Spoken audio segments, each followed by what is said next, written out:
Assalamualaikum warahmatullahi wabarakatuh. Halo teman-teman semua, perkenalkan nama saya Meliana Zinifahir Sazara dengan NIM 25140160008 dari Program Studi Sastra Indonesia kelas A angkatan 2025. Oke, jadi pada kesempatan kali ini ada yang tahu nggak sih aku akan bawain materi apa? Bingung ya? Oke, sini aku kasih tahu deh. Jadi, kali ini aku akan membawakan sedikit materi tentang perkembangan bahasa Indonesia. Sebelum itu, kalian yang nonton ini pada cinta bahasa Indonesia kan ya? Harus dong guys. Karena bahasa Indonesia ini adalah bahasa kebangsaan dan identitas nasional dari negara kebanggaan kita. Ngomong soal bahasa, kalian ada yang tahu nggak sih sumber bahasa Indonesia itu dari mana aja? Oke, kalau nggak tahu, aku yang kasih tahu ya. Jadi, sumber bahasa Indonesia itu berasal dari bahasa Melayu, yang kedua dari lingua franca, dan yang ketiga dari hampir seluruh Asia Tenggara. Wow, amazing! Jadi pada zaman kerajaan terdahulu, mereka ini masih menggunakan bahasa Melayu teman-teman. Karena mereka ini belum mengenal dengan benar bahasa Indonesia.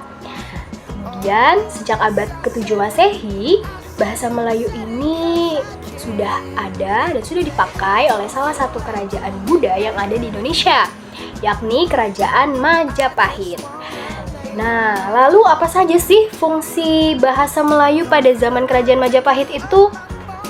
Nah, yang pertama adalah sebagai bahasa kebudayaan dan buku aturan hidup.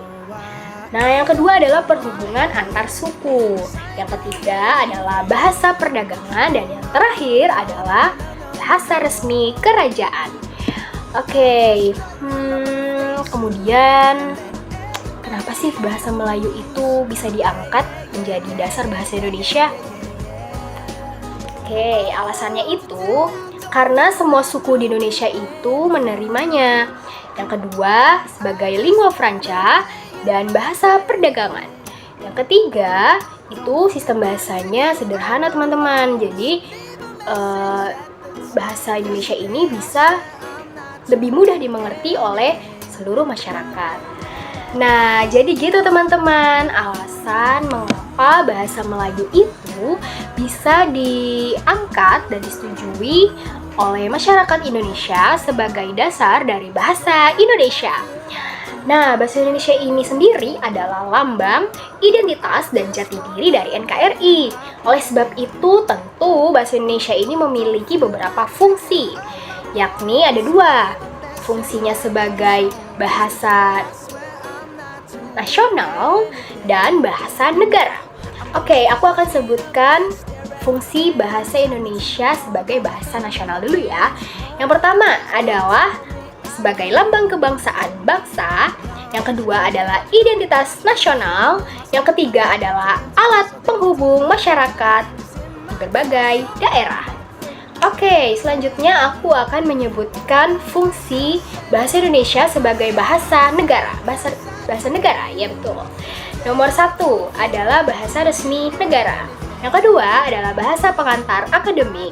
Yang ketiga adalah alat penghubung masyarakat dari berbagai suku dan daerah, sama seperti yang tadi. Dan yang terakhir adalah alat pengembangan dan kebudayaan. Oke, peresmian dan nama bahasa Indonesia ini sendiri dilakukan pada saat Sumpah Pemuda, teman-teman. Nah, masih ingat kan Sumpah Pemuda tanggal berapa? Tahun berapa? Ya. Jadi Sumpah Pemuda itu dilaksanakan pada tanggal 28 Oktober 1928. Nah, namun bahasa Indonesia ini secara hukum dan formal resmi diakui setelah kemerdekaan Indonesia, yakni tanggal 18 Agustus 1945.